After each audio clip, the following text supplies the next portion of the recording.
IAS officer Nagarjuna को आप अक्सर फेसबुक, यूट्यूब और इंस्टाग्राम पर कभी यूपीएससी एस्पिरेंट्स को मोटिवेट करते हुए तो कभी अपनी सक्सेस स्टोरी सुनाते हुए जरूर देख चुके होंगे। और अगर आपने उनका या उनकी पत्नी का नाम नहीं सुना है तो शायद आप खबरों में कहीं पिछड़ रहे हैं। इसीलिए ये रिपोर्ट आपके कई सवालों की जवाब देने के काम आएगी।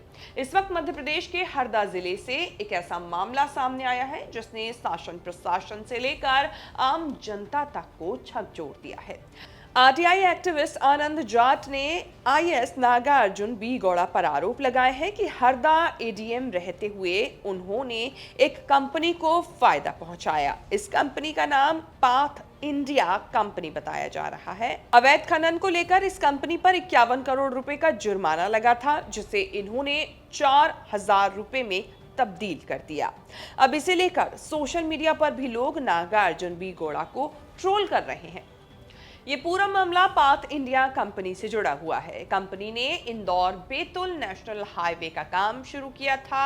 आरोप है कि कंपनी ने अंधेरी खेड़ा में बिना परमिशन के 3.11 लाख घन मीटर मुरम मिट्टी की खुदाई की थी।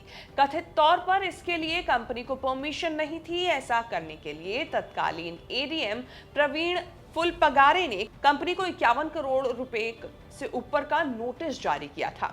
शुरुआत में कार्रवाई करने वाले एडीएम प्रवीण फुलपगारे का ट्रांसफर हो गया। इसके बाद डॉक्टर नागार्जुन बी गौड़ा वहां एडीएम बनकर आए। इनके सामने पूरा केस आया। सबूतों और आरोपों से संबंधित दस्तावेज नहीं होने की वजह से कंपनी पर लगे जुर्माने को बेहद मामूली 4,032 रुपए में तब्दील कर दिया गया।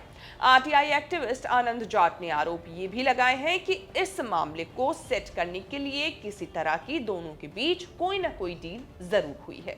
इन आरोपों पर एक वेबसाइट के साथ हुई बातचीत में आईएएस नागार्जुन ने बताया कि कोर्ट में जब उनके सामने दस्तावेज रखे गए, उसी के आधार पर उन्होंने ये फैसला लिया कि इस 51 करोड़ के जुर्माने को उन्होंने 4,032 रुपए में तब्दील किया। पहली बार साल 2022 में आईएएस नागार्जुन बी गौड़ा तब चर्चा में आए थे जब इन्होंने अपनी बैचमेट आईएएस सृष्टि जयंत देशमुख से शादी की थी। तब खबरों में इनकी लव स्टोरी और शादी की तैयारियां खूब चर्चा में आई थी।